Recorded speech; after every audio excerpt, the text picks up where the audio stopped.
Bharatiya Janata party की मोदी सरकार का 1 साल समाप्त होगा, उसके पहले आज तक के माध्यम से आज तक के सारे दर्शकों से बात कर रहा हूं। उस वक्त मैं 1 साल और 6 महीने पहले थोड़ा वापिस ले जाना चाहता हूं दर्शकों को।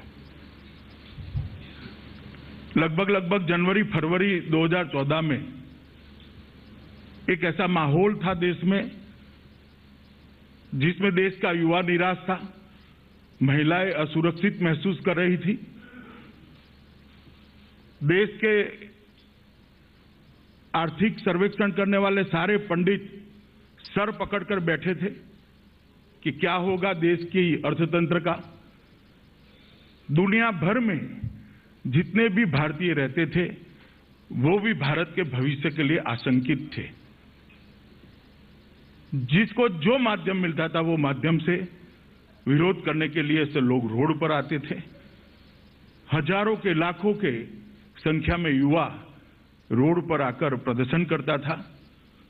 और उस वक्त भारतीय जनता पार्टी ने एक फैसला लिया कि 2014 का चुनाव भारतीय जनता पार्टी गुजरात के उस वक्त के मुख्यमंत्री और भारतीय जनता पार्टी के नेता श्री नरेंद्र मोदी के नेतृत्व में लड़ेगी। देखते ही देखते चुनाव के पहले ही माहौल में परिवर्तन आ गया और जो भीड़ रोड पर आक्रोशित थी, आंदोलन कर रही थी, वो नरेंद्र मोदी की सभाओं में तब्दील हो गई और लोगों ने एक बड़े प्यार से, एक भरोसे से, एक विश्वास से 30 साल के बाद किसी एक पार्टी को पूर्ण बहुमत दिया और देश के इतिहास में पहली बार किसी गैर कांग्रेसी दल को पूर्ण बहुमत की सरकार बनाने का सौभाग्य मिला और भारतीय जनता पार्टी की सरकार 26 मई को बनी और श्री नरेंद्र मोदी उसके प्रधानमंत्री बने। वहां से लेकर यहां तक एक पूरी जो यात्रा 1 साल की हुई है, मैं कह सकता हूं कि माहौल बदलने में भारतीय जनता पार्टी की मोदी सरकार को सफलता मिली है। मित्रों, हर क्षेत्र में इस सरकार ने नया नया काम किया है, नई शुरुआत की है और अचीवमेंट्स भी पाए हैं। इसके बाद मैं बाद में करूंगा। सबसे पहले तो एक निर्णायक सरकार है, एक विजिबल सरकार है। जम्मू कश्मीर में भूकंप आता है, रेल आती है, बाढ़ आती है तो कुछ ही घंटों में मंत्री और प्रधानमंत्री वहां दिखाई पड़ते। नेपाल में भूकंप आता है तो भारत सरकार वहां दिखाई पड़ती है। कहीं लंका के अंदर 4 तमिल मछुआरों को फांसी की सजा होती है तो भी उनको छुड़ाने में भारत सरकार दिखाई पड़ती है। यमन में कहीं भारतीय फंसाई पड़ते हैं तो भी वहां दिखाई पड़ती है। एक दिखाई देने वाली सरकार देने का काम ये नरेंद्र मोदी सरकार ने 1 महीने के अंदर किया। बहुत प्रसिद्ध वाक्य था कि सरकार को पॉलिसी पैरालिसिस हो गया है, उसमें से सरकार बाहर आई है। कई प्रकार की नई शुरुआत ये भारतीय जनता पार्टी की सरकार ने की है। एक स्थिति ये थी जब हर विभाग का मंत्री यूपीए सरकार में अपने आप को प्रधानमंत्री समझता था और प्रधानमंत्री को बेचारे को कोई प्रधानमंत्री नहीं मानता था। वो स्थिति में आज परिवर्तन आया है। भारतीय जनता पार्टी की सरकार ने प्रधानमंत्री कार्यालय की गरिमा को तो पुनः प्रस्तावित किया है। 10 साल के बाद प्रधानमंत्री कार्यालय की गरिमा को पुनः प्रस्तावित करने का काम किया है और साथ में ही सभी मंत्री अपने अपने मंत्रालय में स्वतंत्रता से काम कर रहे हैं। उन पर कोई मंत्री समूह थोपा नहीं गया है। 163 से ज्यादा मंत्री समूह न जाने क्या फैसले करते थे कि पूरा देश ठप होकर रह गया था। इस स्थिति में भारतीय जनता पार्टी की सरकार ने परिवर्तन लाया है। 2 प्रमुख बातें मैं जरूर बताना चाहूंगा कि यूपीए की सरकार के 10 साल में ये जनता भ्रष्टाचार के घपले और घोटालों के उजागर होने से त्रस्त हो चुकी थी। छोटे मोटे कई घपले बाहर आए। 12 लाख करोड़ रुपयों का घोटाला का सूची उस वक्त हमने हमारे चार्जशीट के अंदर रखा था। मैं गौरव के साथ कहना चाहता हूं, मेरी पार्टी की सरकार 1 साल के अंदर इतने पारदर्शी तरीके से हमने चलाई है कि हमारे विरोधी भी हम पर भ्रष्टाचार का आरोप नहीं लगा सकते। बाकी सब कह सकते हैं, राजनीतिक बातें कर सकते हैं, मगर भ्रष्टाचार का आरोप नहीं लगा सकते। जीरो नुकसान की थ्योरी देने वाले को 1,09,000 करोड़ का स्पेक्ट्रम का नीलामी और कोयले की 229 में से सिर्फ 20 खदानों की नीलामी में से जब 2 लाख करोड़ रुपया भारत सरकार के खजाने में इजाफा होता है, तब मालूम पड़ता है कि पारदर्शी की सरकार किस तरह से चलती है। ब्लैक मनी ये भारतीय जनता पार्टी का चुनावी मुद्दा था और हम आज भी मानते हैं कि काले धन को वापस लाने के लिए एड़ी चोटी का एक जोड़ लगाना चाहिए। भारतीय जनता पार्टी की सरकार बनने के साथ ही पहली कैबिनेट का पहला प्रस्ताव था ब्लैक मनी के खिलाफ एसआईटी बनाना, जो 1.5 साल से सुप्रीम कोर्ट के आदेश के बावजूद भी कांग्रेस की सरकार नहीं बनाती थी। पहली कैबिनेट के पहले प्रस्ताव में हमने ब्लैक मनी के खिलाफ एसआईटी बनाने का एक विशेष जांच दल बनाने की शुरुआत की और बनाया भी। और इसके 1.5 ही महीने के अंदर जितनी भी सूचनाएं भारत सरकार के साथ को प्राप्त हुई थी, करीब 700 सूचनाएं काले धन के बारे में विश्व भर से, उसको जांच के लिए एसआईटी को देने का काम ये भारतीय जनता पार्टी की मोदी सरकार ने किया है। और इसी बजट सेशन के अंदर काले धन के लिए एक कठोर कानून लाकर वित्तीय अनियमितताओं के लिए पहली बार सजा का प्रावधान कर हमने एक कमिटमेंट का परिचय देश की जनता को कराया है। मित्रों, ये सरकार ने सबसे बड़ा अगर एक काम किया है तो ये काम किया है कि विश्वास के संकट को गायब कर दिया है। आज जनता को सरकार पर भरोसा है, अपने कैबिनेट को प्रधानमंत्री पर भरोसा है और ब्यूरोक्रेसी को कैबिनेट पर भरोसा है। मैं मानता हूं कि विश्वास के संकट से दूर होकर ये जो 1 साल गया है, इसने कई सारी नई शुरुआतें की है। और एक और बात मैं बताना चाहता हूं कि फेडरल स्ट्रक्चर सालों से 68 सालों से जब से संविधान बना, हमारे संघीय ढांचे पर कई प्रकार के भाषण हुए, मगर साथ अर्थ में फेडरल स्ट्रक्चर को मजबूत करने के लिए भारतीय जनता पार्टी की सरकार ने, नरेंद्र मोदी सरकार ने जो काम किया है वो किसी ने नहीं किया है।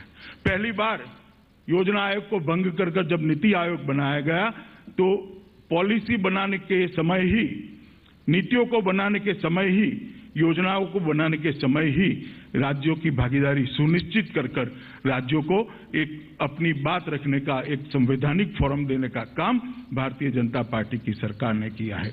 जब कोयला की और खनिजों की खदानों की नीलामी का फैसला हुआ तब कोई मजबूरी नहीं थी, हम भी पहले की तरह सिर्फ रॉयल्टी देकर आगे बढ़ सकते थे, मगर हमने निर्णय किया कि अगर राज्य मजबूत है तभी केंद्र मजबूत रहेगा। इसलिए कोयला और खनिजों की नीलामी से जितना भी पैसा आएगा, सारा का सारा पैसा जिस राज्य में खदान है उसी राज्य को दे दिया जाएगा। मैं मानता हूं इतना सारा पैसा राज्यों को भेजने का कभी काम नहीं हुआ। 14th फाइनेंस कमीशन ने जो सिफारिशें की वो कई तरह से अप्रत्याशित सिफारिशें थी। आजादी के बाद अब तक कभी भी 14th फाइनेंस कमीशन ने जो रिपोर्ट दिया, ऐसा रिपोर्ट नहीं आया। राज्यों का लाभांश 10% तक बढ़ाना ये पहली बार रिपोर्ट में आया है।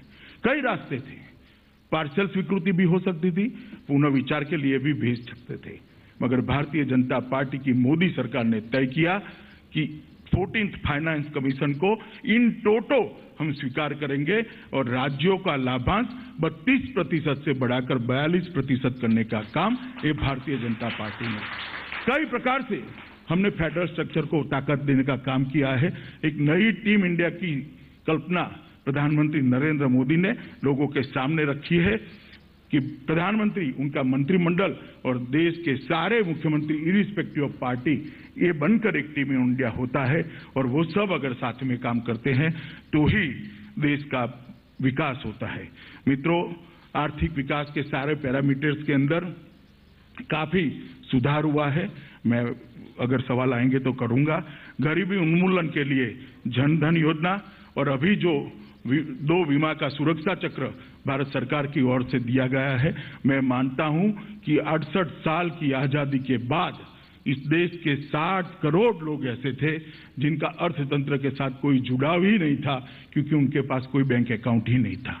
भारतीय जनता पार्टी की सरकार ने 12 महीने के अंदर 14 करोड़ परिवारों को बैंक अकाउंट देकर विकास को उनके घर तक पहुंचाने का एक रास्ता प्रशस्त कर दिया है। और उसी अकाउंट के माध्यम से सिर्फ 12 रुपये में, महीने के 1 रुपये में 2 लाख का एक्सीडेंट बीमा और हर रोज के 1 रुपये में 300 रुपये में एक लाइफ इंश्योरेंस का कवरेज 2 लाख का, ये देने का काम भारतीय जनता पार्टी की सरकार ने किया है। रोजगारी के लिए भी काफी काम हुआ है। मेक इन इंडिया और स्किल इंडिया दोनों को इकट्ठा करें तो आने वाले दिनों में रोजगारी के क्षेत्र में बहुत बड़ी बढ़त देश में दिखने वाली है। इंफ्रास्ट्रक्चर और बिजली के बारे में भी काफी काम हुआ है। एग्रीकल्चर में भी काफी काम हुआ है। अभी शायद संजय भाई बता कर ही गए हैं। मैं इतना ही कह सकता हूं कि दुनिया में भारत का सम्मान बढ़ाने का काम भारतीय जनता पार्टी की सरकार ने किया है।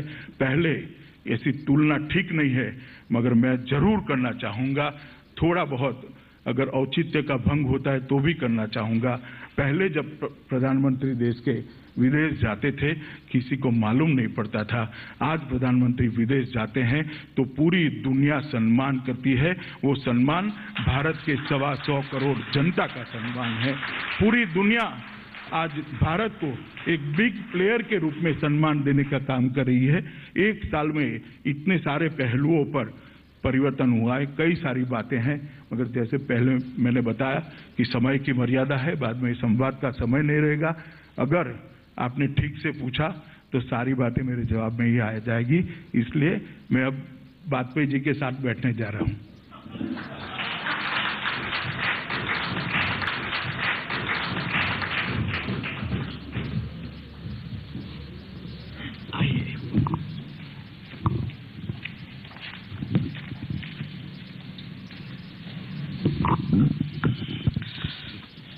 साल भर का खाका अमित शाह जी ने रख दिया।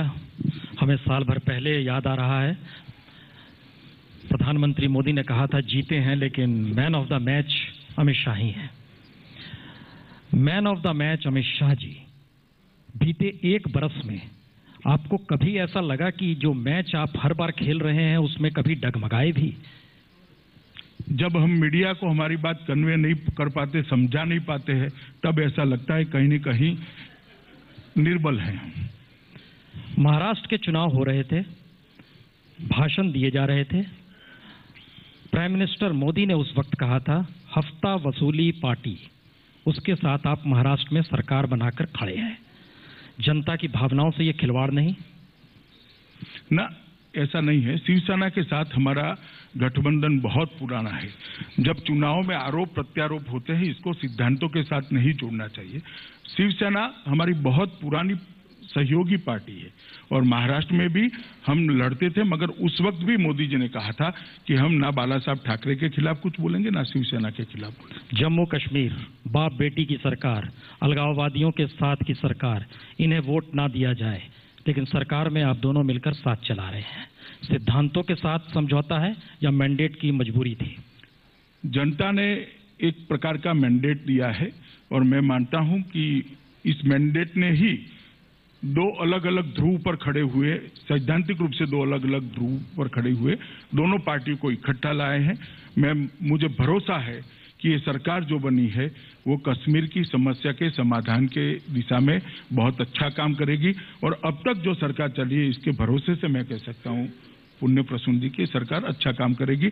इसमें कहीं पर सिद्धांतों का समझौता नहीं। क्या ये संकेत है कि आने वाले वक्त में मैंडेट अगर जनता कुछ बिहार में ऐसा दे दे, यूपी में कुछ ऐसा दे दे, बंगाल में कुछ ऐसा दे दे, तो जिनके खिलाफ आप आज बोल रहे हैं कल उनके साथ खड़े होंगे? मालूम नहीं आप कहां से रिपोर्ट लाते हैं, मगर बिहार के अंदर कोई मैंडेट, कंफ्यूज मैंडेट आने का सवाल ही नहीं है। बिहार में पूर्ण रूप से, पूर्ण बहुमत के साथ भारतीय जनता पार्टी की सरकार होने जा रही है। हमें ये याद आ रहा है महाराष्ट्र के चुनाव के समय भी आपने ऐसा ही भाषण दिया था। ये भी याद आ रहा है जम्मू कश्मीर में भी आपने ठीक यही बात कही थी। ठीक है, जम्मू कश्मीर और महाराष्ट्र दोनों में हम अकेले पहली बार लड़ रहे थे। बिहार के अंदर हमारा संगठन का आधार है, हमने सरकार वहां पर चलाई है एक हिस्सेदार के नाते, और जब तक भारतीय जनता पार्टी सरकार में थी विकास भी हुआ, जंगल राज भी नहीं दिखाई पड़ता था। और जब से भारतीय जनता पार्टी सरकार से बाहर निकली है, विकास भी ठप पड़ गया है और जंगल राज भी दिखाई पड़ता है। बिहार की जनता ठीक से जान गई है कि विकास किसके कारण होता था और जंगल राज से मुक्ति किसके कारण मिलती थी। दोनों चीजों का जवाब भारतीय जनता पार्टी में ही है। तो क्या ये आप मान रहे हैं कि मैंडेट के लिए विचारधारा छोड़ी जा सकती है? क्योंकि जनसंघ और आरएसएस 370 को लेकर जिस तरीके से उनकी शिराओं में दौड़ती थी ये बात, आपने जम्मू कश्मीर को लेकर उसे पलट दिया। मैं थोड़ा आपको पीछे ले जाना चाहूंगा, शायद आपको मालूम है मगर आप बोलना नहीं चाहते। एनडीए की सरकार बनी तब भी कॉमन मिनिमम प्रोग्राम में 370 नहीं था, ना 370 जम्मू कश्मीर की सरकार हटा सकती है। 370 तभी हट सकता है जब 2/3 बहुमत पार्लियामेंट में हो। तो आप ये कह रहे हैं कि जब केंद्र में सरकार बनी उस समय जो मंत्री ने कह दिया 370 का जिक्र कर दिया, तो क्या इस बात के वो संकेत थे? 370 का जिक्र तो मैं आज भी करता हूं कि हम भारतीय जनता पार्टी मानती है कि धारा 370 नहीं होनी चाहिए, मगर वो जम्मू कश्मीर की सरकार नहीं हटा सकती। इस एक बरस के दौर में आपको कभी ऐसा लगा कि सरकार जिस दिशा में जा रही है और बीजेपी उस दिशा में सरकार के पीछे खड़ी है, या बीजेपी को ऑर्गेनाइजेशनली जिस दिशा में आपको ले जाना है सरकार को उस दिशा में पॉलिसी बनानी है? देखिए, सरकार और संगठन दोनों का काम अलग है। सरकार के मैनिफेस्टो के आधार पर अच्छा काम कर रही है, हर पैरामीटर्स में अच्छा काम कर रही है। मैंने पहले भी बताया, गरीबी उन्मूलन के लिए, रोजगारी के लिए, कृषि के लिए और आर्थिक पैरामीटर सारे के सारे सुधरे हैं। और संगठन को जो करना चाहता है वो करता है। और पुण्य प्रसून वाजपेयी जी, मैं आपको बताऊं कि सरकार के अच्छे कामों का ही नतीजा है कि जब भारतीय जनता पार्टी के कार्यकर्ता एक परिश्रम कर लोगों के बीच में गया, तो जिस पार्टी को 17 करोड़ वोट मिले थे वो पार्टी 11 करोड़ सदस्य बनाने में सफल हुई और संसार का सबसे बड़ा राजनीतिक दल बनी। क्या ये माना जाए कि सबसे ज्यादा पार्टी के सदस्य बनाने के बाद आप ये मानकर चल रहे हैं कि जब ज्यादा संख्या में मेंबर्स बन जाते हैं तो वो आपके हक में हो जाते हैं? देखिए, मेरा काम पार्टी के संगठन का विस्तार करना है। और जो शुभेच्छक हमारे सदस्य बने हैं उनका हम संपर्क अभियान शुरू किए हैं। हर सदस्य तक का हम संपर्क करते हैं, उसको पार्टी के इतिहास से अवगत कराते हैं। 2051 से लेकर 2015 तक का पार्टी का इतिहास उसको बताते हैं, पार्टी के सिद्धांत भी बताते हैं, उसका परिचय उससे लेते हैं। और उसके बाद में 15 लाख लोगों का ट्रेनिंग प्रोग्राम भी पार्टी ने डिजाइन किया है। और वो शुभेच्छक को कार्यकर्ता में परिवर्तित करने की एक पूरी प्रक्रिया है। पुण्य प्रसून जी, वो आपको तभी मालूम पड़ सकती है जब आप भारतीय जनता पार्टी के सदस्य बनते हैं।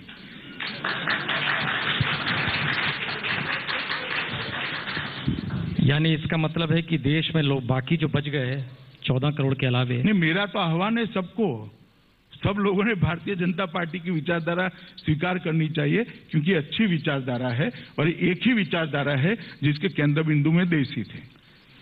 ये केंद्र बिंदु में राष्ट्रवाद और हिंदू राष्ट्रवाद, इसमें आप खुद को कहां खड़ा पा रहे हैं? क्योंकि ये आह्वान पूरे देश से आप कर रहे हैं। इस देश के भीतर तमाम धर्मों के लोग रहते हैं और बार बार इस बात का जिक्र होता है कि हिंदू राष्ट्र। मैंने राष्ट्रवाद कहा है, लेकिन हम हिंदू राष्ट्रवाद कह रहे हैं। तो वो आपकी एक अलग पार्टी बनाइए और आप बताइए लोगों को। इसका एक मतलब ये है कि राष्ट्रीय स्वयंसेवक संघ जिस हिंदू राष्ट्रवाद। आपके विचार मुझ पर क्यों थोप रहे हैं? नहीं, हम सिर्फ जानना चाह रहे हैं क्योंकि प्राइम मिनिस्टर मोदी भी आरएसएस से निकले हुए हैं और आपने भी आरएसएस के साथ काम किया। प्राइम मिनिस्टर मोदी ही नहीं, भारतीय जनता पार्टी के सारे प्रमुख नेता आरएसएस से निकले हुए हैं। इसमें हमने कोई कंफ्यूजन नहीं है और ना आरएसएस और हमारे बीच में कंफ्यूजन है, ना आप पैदा कर पाओगे। नहीं, कंफ्यूजन कहां पैदा कर पाएंगे? ये तो देश। मैं इसीलिए कहता हूं, हम लोगों के बीच में कोई कंफ्यूजन नहीं है, सबको अपनी अपनी भूमिका मालूम है और सभी लोग अपनी अपनी भूमिका पे बहुत अच्छा काम कर रहे हैं।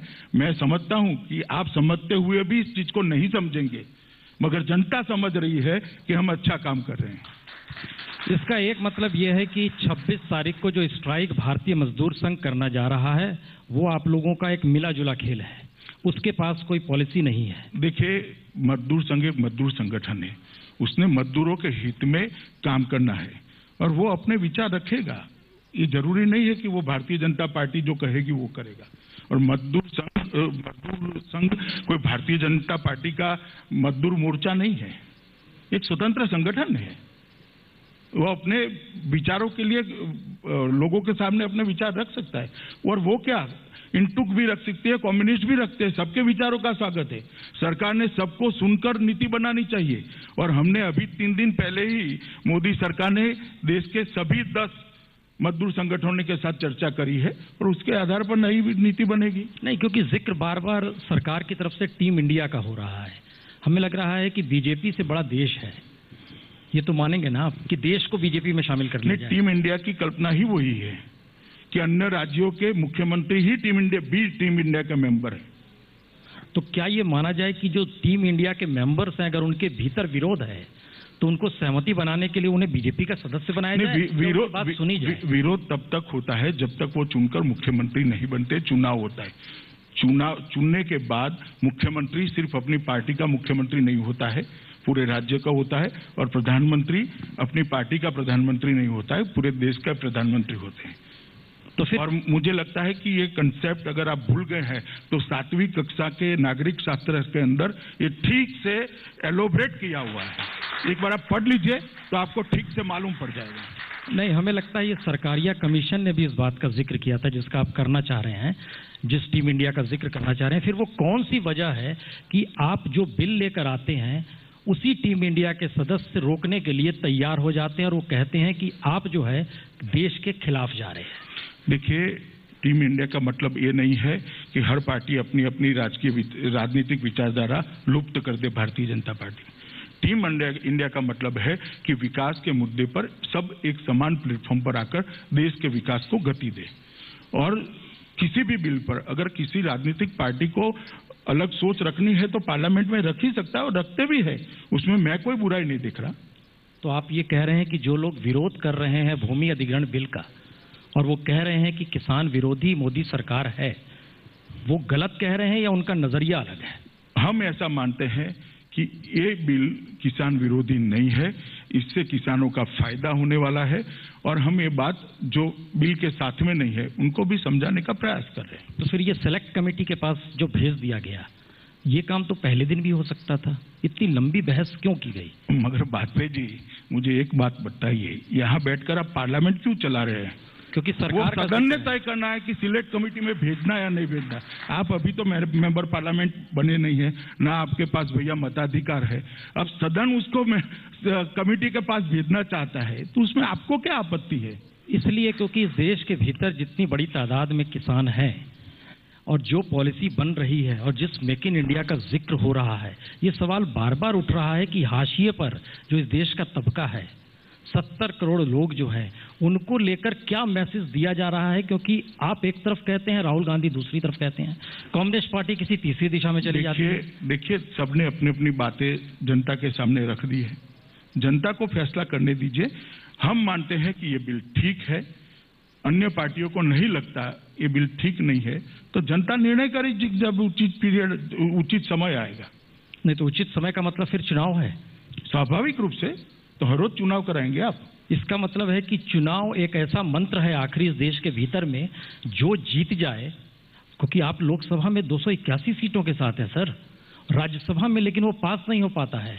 भैया, बिल पास कराना हमारा काम है, आप थोड़ा धैर्य रखे, हो जाएगा। नहीं, लेकिन देश के नागरिक हम भी हैं सर। हाँ, तो इसलिए देश के नागरिक के तौर पे कोई आपसे अगर ये सवाल करे कि आप जिस दिशा में जा रहे हैं और राजनीतिक सहमति नहीं बन रही है तो ये टीम इंडिया क्यों है? ये तो अलग अलग टीम है। अभी भी आप समझ नहीं रहे हैं, कोई भी इश्यू पर अलग विचार रखना इससे टीम इंडिया बिखर जाती है, ऐसा नहीं है। पहले एक बात समझ लीजिए, केंद्र राज्य के साथ दुर्व्यवहार न करे, केंद्र राज्य के अधिकारों को कटौती न करे और राज्य और केंद्र दोनों संघीय ढांचे के हिसाब से काम करते हुए देश का विकास करे, वो टीम इंडिया की कल्पना है।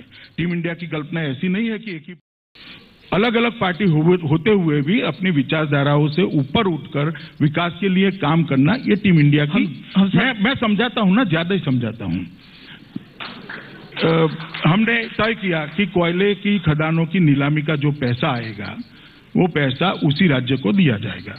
ज्यादातर खदानें पूर्व में है, हमारी सबसे कम सरकारें पूर्व में है।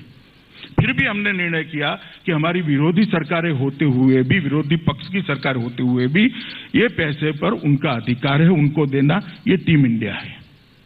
अब समझ में आया? अभी समझाओ आगे।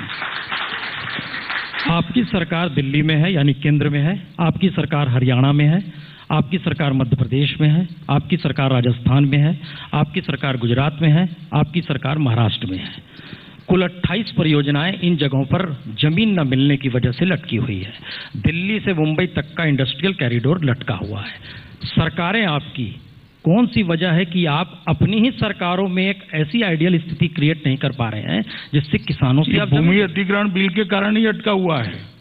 और ये सरकार में आप ठीक से शायद स्टडी करे बगैर आए 1 साल का, पहले ठप पड़ी हुई योजनाओं का प्रतिशत 14% था।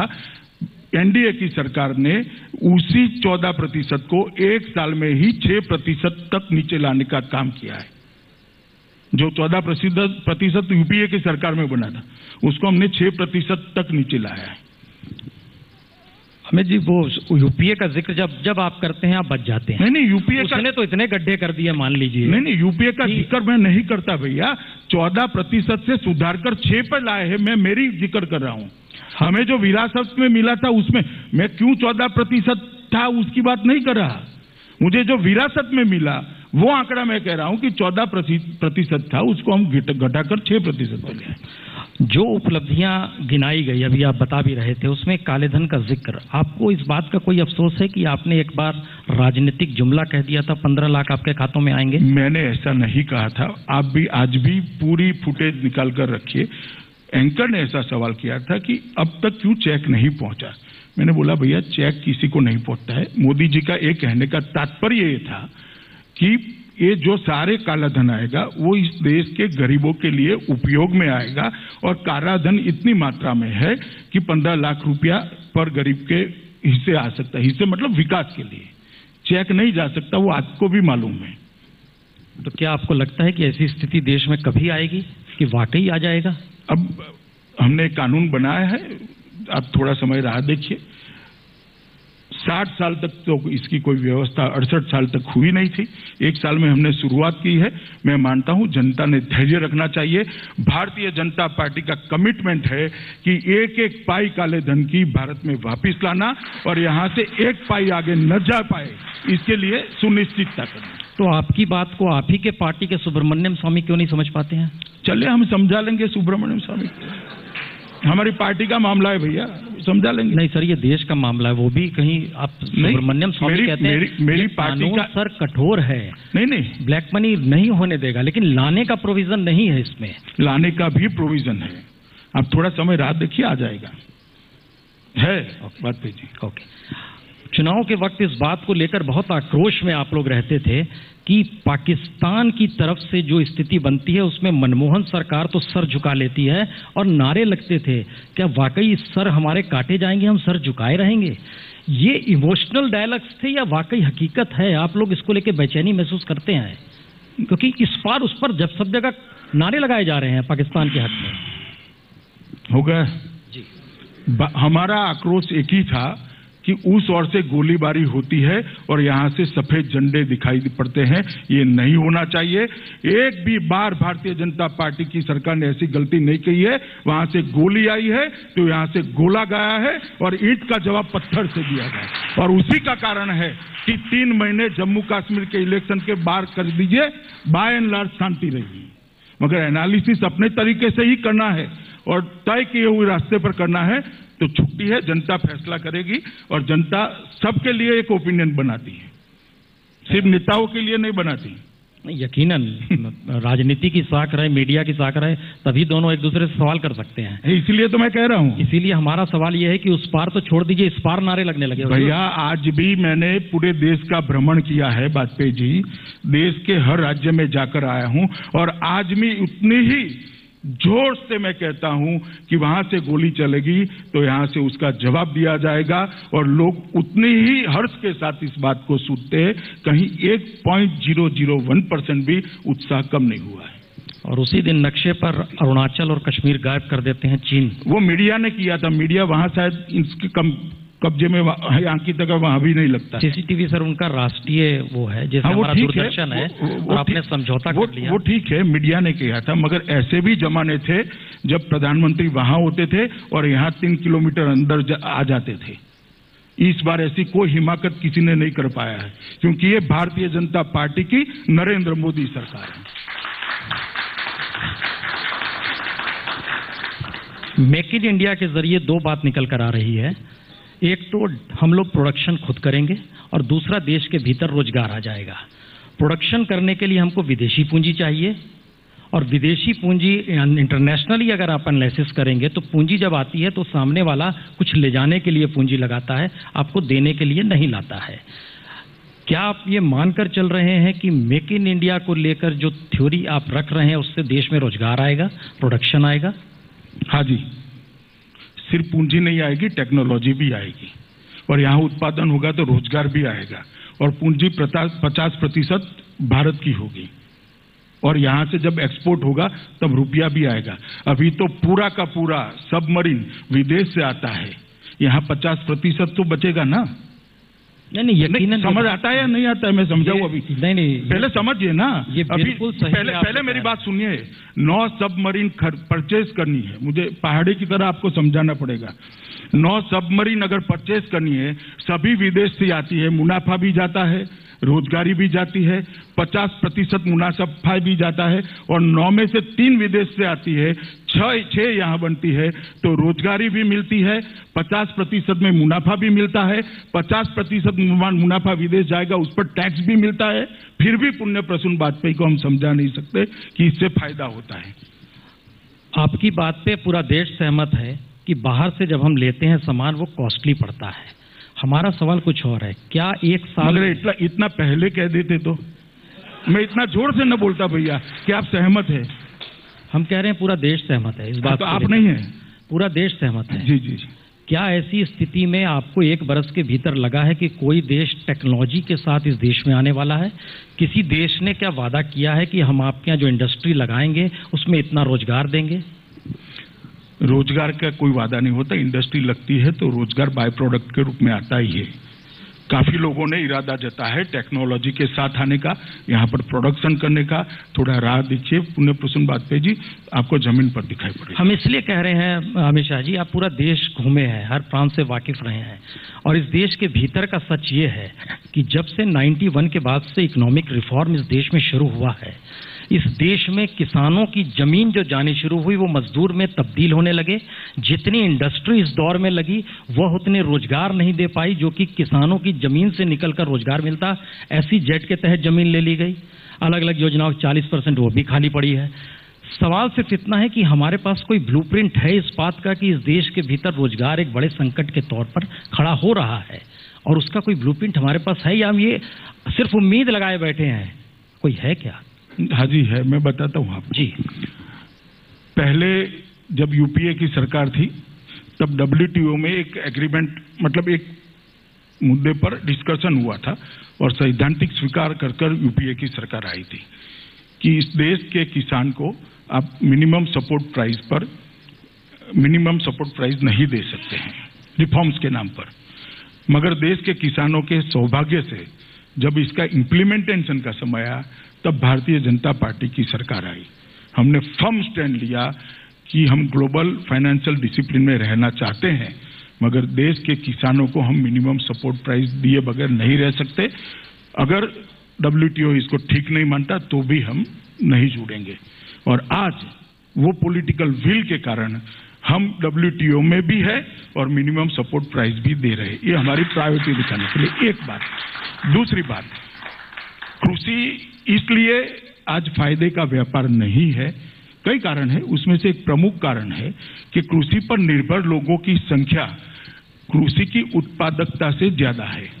अगर कुछ लोगों को अन्य रोजगार देकर कृषि पर से निर्भर जो है उनको अन्य व्यवसायों में, स्वरोजगार में अगर जोड़ देते हैं तो कृषि भी फायदे का व्यापार बन सकती है। दूसरी बात, तीसरी बात कि ये जो भूमि अधिग्रहण बिल है, वो भूमि अधिग्रहण बिल में 1 इंच जमीन भी बड़े औद्योगिक घराने को देने का प्रावधान नहीं है। केवल और केवल विकास के लिए भूमि ली जा रही है। और मैं आपको पूछना चाहता हूं, ये गांव में हम बिजली पहुंचाना चाहते हैं या नहीं चाहते हैं? गांव में हम शुद्ध पीने का पानी पहुंचाना चाहते हैं या नहीं चाहते? गांव में स्कूल बनाना है या नहीं बनाना है? गांव के अंदर अच्छे अस्पताल बनाने हैं या नहीं बनाने हैं? अगर बनाने हैं तो भूमि चाहिए, उसका उचित दाम लेकर किसान को भूमि देते हैं। उसी दाम से बाद में खरीद फरोख्त बंद नहीं हो जाती। उसी दाम से किसान भूमि और जगह पे खरीदता है, किसानी भी करता है, कुछ पैसा बचता भी है और रोजगारी जो उत्पन्न होती है उस पर से कृषि पर की निर्भरता भी कम होती है। इसका मतलब है आप कह रहे हैं जो जमीन आप लेने जा रहे हैं उस पे सरकार ही हॉस्पिटल बनाएगी, सरकार ही टोल टैक्स वसूलेगी, सरकार ही सारे काम करेगी, किसी कॉरपोरेट की कोई जरूरत नहीं पड़ेगी, कोई इंटरप्रेन्योरशिप नहीं होगा। यानी ये पहले बार नजरिया आ रहा है कि हम वेलफेयर स्टेट में लौट रहे हैं। हो गया? अब मैं बताता हूं। जहां तक भूमि अधिग्रहण बिल के अमेंडमेंट के बाद का भूमि अधिग्रहण बिल के सवाल है, इस पूरे बिल में कोई बड़े औद्योगिक घराने को 1 इंच भी जमीन देने का, भूमि देने का कोई प्रावधान नहीं है। ना किसी निजी इंफ्रास्ट्रक्चर कंपनी को भूमि देने का प्रावधान है। वही प्रोजेक्टों के लिए भूमि दी जाएगी जिसमें भूमि का स्वामित्व राज्य सरकार या केंद्र सरकार का रहेगा। इसका मतलब है इस देश के बड़े औद्योगिक घराने और कॉरपोरेट अब अपने आप को क्या माने, जब आप बार बार कहते हो और अब तो नाम लेके आप लोग कहने लगे हैं कि हम इन्हें नहीं देंगे, इन्हें नहीं देंगे। हमें ये बताइए कि इस देश में क्या कॉरपोरेट बिजनेस करने के लिए सरकार के साथ मिलकर आगे का विजन नहीं रख सकता है? अब आप कह रहे हैं कि हम नहीं देंगे और अब आप नाम लेकर करने लगे हैं आप लोग। नहीं, मैंने कोई नाम नहीं, आप नहीं, मैंने सरकार 1 साल में बहुत बार नाम, मैंने नाम नहीं दिया। दूसरी बात, कॉरपोरेट बड़े औद्योगिक कॉरपोरेट घराने को किसान के पास से भूमि परचेज करने में कोई नहीं रोक रहा। सरकार पहले की तरह उनको लेकर नहीं देगी जो 60 साल से कांग्रेस ने किया है। उद्योग लगाना है तो वो अपनी भूमि किसान से खरीद करेंगे, किसान अपना उचित दाम जो चाहिए वो लेगा उनसे, वो आमने सामने नेगोशिएशन करके ले लेंगे। सरकार कहां से आती है? इसका मतलब है जितने हाईवेज बन रहे हैं वहां पर अब टोल वसूली कौन सरकार करेगी? टोल वसूली जो करेगा, भूमि का स्वामित्व तो सरकार का रहेगा और हाईवे बनाने का उसका पैसा निकल जाएगा, कंपनी निकल जाएगी और सरकार हाईवे चलाएगी। जो गोडाउन्स बनेंगे, जो अलग अलग तरीके से किसानों के लिए आप लोग बनाने की, सारा सरकार बनाएगी, सारा सरकार करेगी। अब किसी भी तरीके से कोई इंडस्ट्रीज और कॉर्पोरेट्स की उसमें भागीदारी नहीं होगी। आप अभी भी समझ लीजिए, मैंने स्पष्ट कर दिया, आज भी अभी भी कर देता हूं कि भूमि अधिग्रहित शुद्ध रूप से जिसमें भूमि का स्वामित्व सरकार के नाम पे रहेगा, ऐसे प्रोजेक्टों के लिए ही करी जाएगी। ओके, हम मंच खोलें, लेकिन उससे पहले एक सवाल और जहन में सर ये आ रहा है, क्योंकि बीजेपी लगातार विरोध करती थी मनमोहन सरकार का कि उसके यहाँ जितने मंत्री हैं और खुद प्रधानमंत्री हैं ये चुनाव लड़के नहीं आए हैं।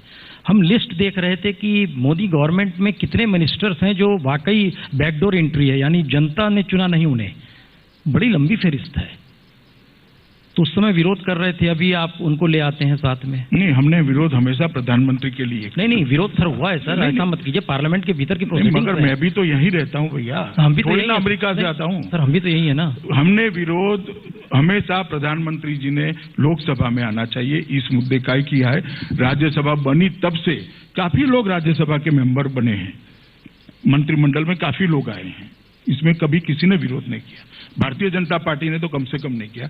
हमारा आग्रह एक ही है था कि प्रधानमंत्री कम से कम देश का लोकसभा के अंदर चुनकर आना चाहिए, जनता का सीधा मैंडेट लेकर आना चाहिए। यानी दर्जन भर मंत्री राज्यसभा से कोई दिक्कत नहीं है। नहीं तो राज्यसभा से कोई मंत्री नहीं लेना, ये बार बार ये सवाल उठाया गया था, आप हमारी ओर से नहीं उठा गया। हम बीजेपी पुण्य प्रसून जी, आपकी भ्रांतियों को आप भाजपा पे मत डालिए, हमारी ओर से कभी नहीं। हमने सिर्फ और सिर्फ मनमोहन सिंह जी के लिए कहा था कि देश का प्रधानमंत्री लोकसभा में अगर सीधा लोगों के पास से मैंडेट लेकर आता है, वो ज्यादा अच्छा होता है। सर, मई में सरकार आई, जून में प्राइम मिनिस्टर का भाषण था, उसमें उन्होंने जिक्र किया था जो भी दागी लोग हैं उन पे 1 साल के भीतर कार्रवाई हो और 2015 तक संसद लहलाने लगे और जो नहीं दागी हैं वो खुलकर सामने आए। लेकिन अब तो 1 साल होने को आ गया, स्थिति तो जस की तस है। ये बात के लिए हमने देखिए, जुडिशरी का खाका हमारे संविधान के अंदर शुद्ध रूप से सरकार के डायरेक्ट कंट्रोल के अंदर नहीं है। हम इंफ्रास्ट्रक्चर दे सकते हैं। स्पेशल कोर्ट बनाने का निर्णय सुप्रीम कोर्ट ने करना है। भारतीय जनता पार्टी की सरकार ने इच्छा भी जता ली है और सुप्रीम कोर्ट के पास दरखास्त भी है। जब सुप्रीम कोर्ट निर्णय करेगी अपने आप कोर्ट बन जाएगी। अगस्त में सुप्रीम कोर्ट ने कहा कम से कम इस देश में प्राइम मिनिस्टर और सीएम जो है वो तो अपनी कैबिनेट में दागी लोगों को ना रखे।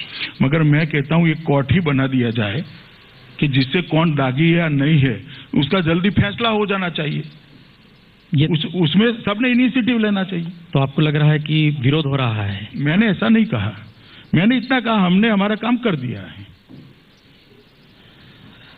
1 साल पूरे हो रहे हैं, आपको क्या लग रहा है कि 12 महीने कम हो गए या 60 महीनों में 12 महीने और जुड़ गए? मैं ऐसा मानता हूं कि 1 साल खत्म हो गए, हमने और 5 साल तक का भरोसा लोगों का जीतने का काम यहां पर समाप्त किया। हमको सवाल ले लें क्या? जी, माइक दिया जाए। राजदीप को दो भाई पहले, यहाँ वहाँ दे। सर, आपकी गवर्नमेंट की बात करें तो आपकी गवर्नमेंट ने बहुत ही सकारात्मक कदम उठाए हैं। साल भर के अंतर्गत बहुत वेलफेयर काम किए गए हैं।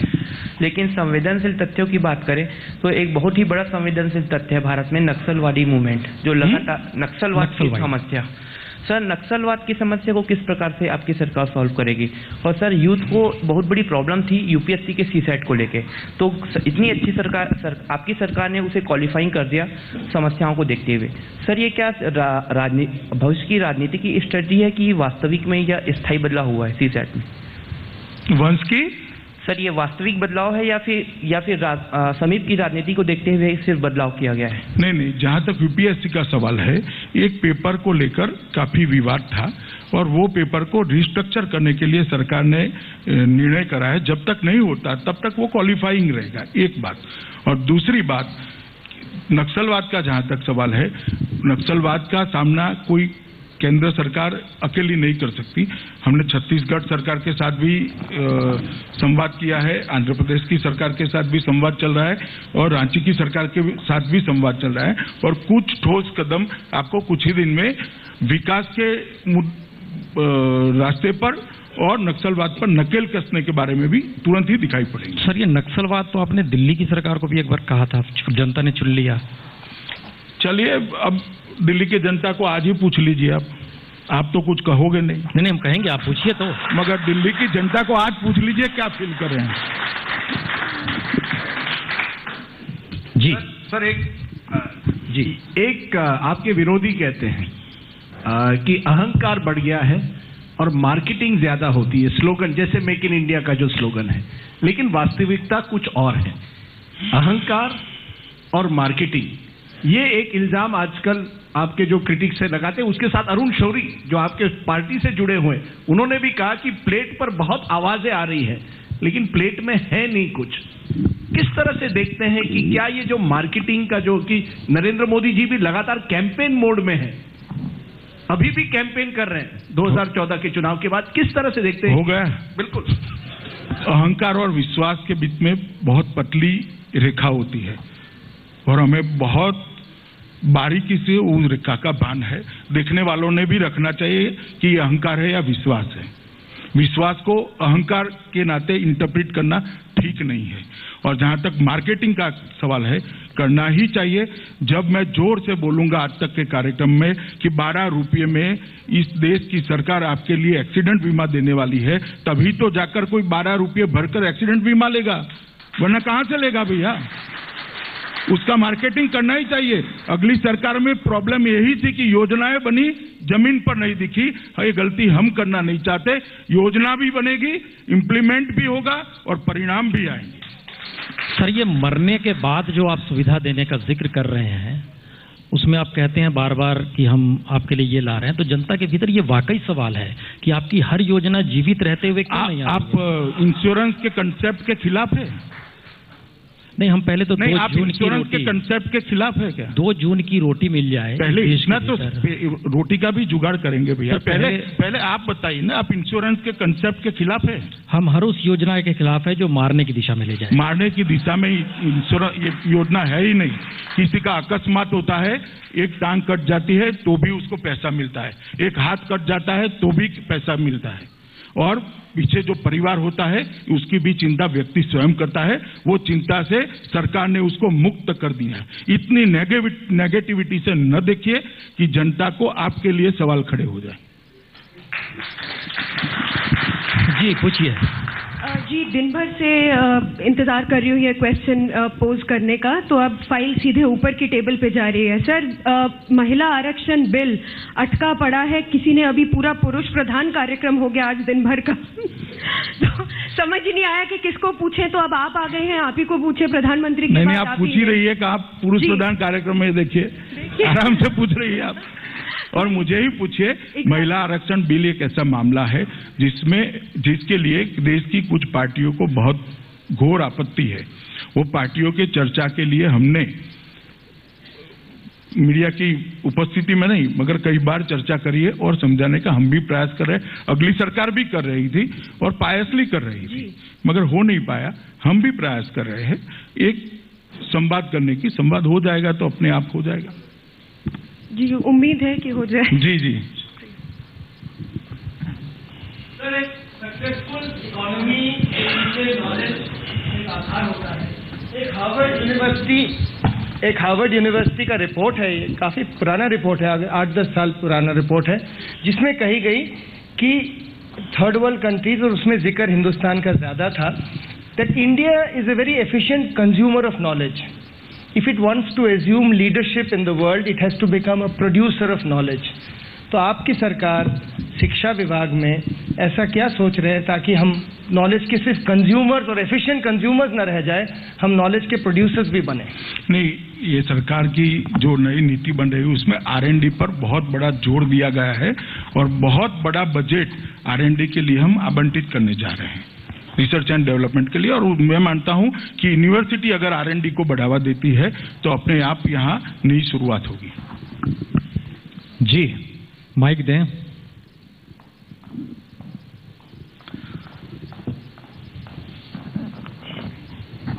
सर, सबसे पहले आपको और पूरे देशवासियों को बधाई। 1 साल पूरा होने पर एक नई ऊर्जा से सरकार बनी। माननीय प्रधानमंत्री जी ने महात्मा गांधी जी के जन्मदिन पर स्वच्छता अभियान की शुरुआत की और 1 महीने तक बड़े अच्छे तरीके से सारे सरकारी विभागों में, और हमने भी अपने आप को जो है सिविल सोसाइटी के लोगों ने अपने आप को झोंका। लेकिन आज जो किसी भी सरकारी कार्यालय में चले जाइए, सफाई का आलम, आप खुद जाइए सर, आप जाकर के देखिए, कोने में वहाँ जो है पान थूका हुआ मिलेगा, कहीं जो है कूड़े का ढेर मिलेगा। तो उस सिचुएशन में जो प्रेरणा दी, वो प्रेरणा 1 साल में कैसे खत्म हो गई? पहली बात तो ये। दूसरी बात, हमारे माननीय प्रधानमंत्री जी पूरी दुनिया घूमे, लेकिन 2 कंटिनेंट अभी तक मिस कर रहे हैं, और खासतौर से हम इंडस्ट्री को ग्रूम करना चाहते हैं। वो कंटिनेंट है अफ्रीका और लैटिन अमेरिका। वहाँ पर अभी हमारे प्रधानमंत्री मोदी जी ने बिल्कुल ध्यान नहीं दिया, जहाँ पर हमारे प्रवासी भारतीय भी बहुत संख्या में रहते हैं। तो मैं ये चाहता हूँ इस पे आप विचार रखें। धन्यवाद। देखिए, जहाँ तक स्वच्छता का सवाल है, कोई पीछे हट नहीं हुए। स्वच्छता का आंदोलन 3 हिस्सों में बटा हुआ है। स्वच्छता के संस्कार की निर्मित करना, सरकारी योजनाओं में स्वच्छता को आमेज करना, मतलब उसको इंक्लूड करना, इसके लॉजिकल एंड तक ले जाने के लिए, और उसका इम्प्लीमेंटेशन करना। स्वच्छता के संस्कार के लिए काफी मेहनत हुई है और संस्कार खड़ा भी हुआ है। मैंने कई जगह पे ऐसा किया, छोटे छोटे बच्चे भी टोक देते हैं अपने माँ बाप को। मैंने भी देखा है भैया कि पापा वहां मत डालो, वहां डस्टबिन है, और ये परिवर्तन आया है। नीति आयोग इस पर विचार कर रहा है। ग्राम पंचायत से लेकर भारत सरकार के बजट के अंदर स्वच्छता को लॉजिकल एंड, मतलब कूड़ा एक जगह पे इकट्ठा तो हो गया, मगर उसको लॉजिकल एंड तक कैसे ले जाए, और उसके इम्प्लीमेंटेशन के लिए भी राज्य सरकारों को मॉनिटरिंग की व्यवस्था करने के लिए हम प्रयास कर रहे हैं। जी, शुक्रिया। हाँ, अमित शाह जी, मेरा सवाल ये है कि एज ए प्रेसिडेंट, आप बीजेपी प्रेसिडेंट के नाते क्या आप मोदी जी को एडवाइस देते हैं? मोदी जी को एडवाइस देते हैं आप? क्या उनको आप सलाह देते हैं जब आप घूम कर आते हैं कि आपको ये करना चाहिए, नहीं करना चाहिए? और दूसरा सवाल उसी से जुड़ा हुआ है कि 1 साल पूरे होने पर आप अपनी सरकार को कितना नंबर देना चाहेंगे 10 में से? देखिए, नंबर देना मीडिया का काम है, मेरा काम नहीं है। नहीं, मैं कितना सेटिस्फाइड है आप अपनी सरकार से? मैं पूर्णतः सेटिस्फाइड हूं, और मैं मानता हूं कि जो गड्ढा विरासत में मिला था उसमें 1 साल में जितना हो सकता था उससे भी अच्छा हुआ है, एक बात। और जहां तक एडवाइस का सवाल है, भारतीय जनता पार्टी के संगठन के अध्यक्ष के नाते मेरा काम है सरकारी की लोगों की समस्याओं को सरकार तक पहुंचाना और सरकार की योजनाओं को लोगों तक पहुंचाना, और भारतीय जनता पार्टी का संगठन ये बहुत अच्छे तरीके से कर रहा है। हमको लगता है उसमें प्रतिबिंब सर ये है कि प्राइम मिनिस्टर मोदी को कोई सलाह नहीं दे सकता है। भैया, आप दे दीजिए ना, एक बार पत्र लिखकर ही दे दीजिए, कौन रोकता है? सारा देश लिखता है, आप भी लिख दीजिए। अब तो सर ट्विटर और उसका जमाना आ गया ना, बड़ा मुश्किल। नहीं, तो ट्वीट कर दीजिए, एडवाइस ट्विटर पर दे दीजिए। ट्वीट करते हैं तो पता नहीं भक्तों का रेला आ जाता है, टूट जाता है। तो उससे समझिए कि एडवाइस बदल दीजिए आप। ठीक नहीं है एडवाइस, आपकी एडवाइस ठीक नहीं है। जी, वो माइक उन्हें दें, वो पूछना चाह रहे हैं। सर, मैं सुबह 11 बजे से यहाँ बैठा हूँ। हर पैनलिस्ट, हर मिनिस्टर से एक ही बात पूछता है कि अच्छे दिन आ गए, पर आज तक वाले मंथन कर रहे हैं। और first time in last 65 years पहली दफ़ा ऐसा हो रहा है कि अपोजिशन को भी बुलाया जा रहा है और गवर्नमेंट को भी बुलाया जा रहा है। तो ये मंथन कर रहे हैं, तो इसका मतलब अच्छे दिन आ गए हैं, तभी ऐसा हो रहा है। तो चलिए भैया, धन्यवाद। मैडम, हाँ, उन्हें दीजिए महिला को। पुरुषों के लिए अच्छे दिन आ गए, पर मुझे नहीं ऐसा लगता कि महिलाओं के लिए आए हैं। अभी भी महिला सुरक्षा पूरे देश के अंदर इतना जो रिकॉर्ड शो करता है। सुबह अखबार पढ़ें तो जिस तरह के बलात्कार के केसेस सिर्फ दिल्ली से नहीं पूरे देश के जो आते हैं, तो आपकी सरकार महिला सुरक्षा के लिए क्या कर रही है? और उसके साथ साथ बिल्कुल जो कनेक्टेड है वो पुलिस रिफॉर्म्स की मैं बात करती हूँ, क्योंकि जब भी महिला कोई भी परेशानी में आती है वो किसी पुलिस अफसरान के पास जाती है और उसकी सुनवाई नहीं होती। उसका कुछ नतीजा हो सकता है कि पुलिस में इतनी सेंसिटिविटी की कमी है। तो उसके लिए कुछ उद्धार के लिए दोनों क्षेत्रों में आपकी सरकार कुछ कर रही है? एक तो सरकार ने हिम्मत ऐप लॉन्च किया है दिल्ली में, और उसको सर्कुलर कर सभी राज्यों को भी भेज दिया गया है कि क्योंकि लॉ एंड ऑर्डर राज्य का मसला है, सभी राज्यों को भेज दिया है कि महिला सुरक्षा के लिए करें। और 3 मानकों पर सुधार करने के लिए भी राज्यों के साथ जब लॉ एंड ऑर्डर की मीटिंग थी गृह मंत्री और प्रधानमंत्री की, उस वक्त डिटेल चर्चा हुई है और काफी राज्यों ने अपनी योजना बनाकर भेजी भी है। जी राहुल जी, अब तक आपका चुनावों में रिकॉर्ड डॉन ब्रैडमन के स्कोर की तरह था, लेकिन दिल्ली में आप लोग क्लीन बोल्ड हो गए। अगर आप चुनावों का एनालिसिस करते हैं तो आपके हिसाब से सबसे बड़ी चूक आपकी क्या हुई? अगर आप दोबारा केजरीवाल के खिलाफ चुनाव लड़ेंगे तो इस बार का चुनाव आप भिन्न कैसे लड़ेंगे? देखिए, दोबारा चुनाव लड़ेंगे तो निश्चित जीतेंगे, जिस तरह से सरकार चल रही है दिल्ली की, उसमें मेरे मन में कोई दो राय नहीं है। सर, ये चुनाव कब होंगे? अब वो कितना चला पाते हैं उस पर निर्भर है। दिया जाए, माइक किन्हें दिया जाए। सर, अभी बिहार में असेंबली इलेक्शन है सर, तो एक प्रॉब्लम आपके सामने बिहार का मैं रख रहा हूँ कि बिहार में माइग्रेशन का बहुत बड़ा समस्या है। और पिछले साल तक हम देखते थे, अभी भी देख रहे हैं, जबकि पिछले साल तक अगर देखते थे कि जो सबसे निचला तबका है वो जाके गुजरात में छोटा मोटा नौकरी कर रहा है। उसके बाद जो स्टूडेंट का तबका है वो चाहे तो साउथ इंडिया में इंजीनियरिंग के लिए जा रहा है, चाहे तो दिल्ली सिटी में कहीं भी माइग्रेट होकर पढ़ने के लिए आ रहा है। और जो पढ़ने वाला तबका जो पढ़ चुका है वो भी आईटी फर्म में या MBA करने के बाद कहीं जॉब करने के लिए बाहर ही जॉब तलाश कर रहा होता है। दुख का बात है सर कि इस साल भी बिहारी स्टूडेंट्स इधर उधर जाएंगे कहीं पढ़ने के लिए, कहीं अब नौकरी करने के लिए। क्या अगले साल तक माइग्रेशन की जो समस्या है बिहार का कुछ हद तक नियंत्रण होने की संभावना है? अगर है तो हमारे अच्छे दिन आ जाएंगे। जब हमारी संयुक्त सरकार थी तब माइग्रेशन अटका भी था और विकास दर 14% से ऊपर गई थी। अगर बिहार में भारतीय जनता पार्टी की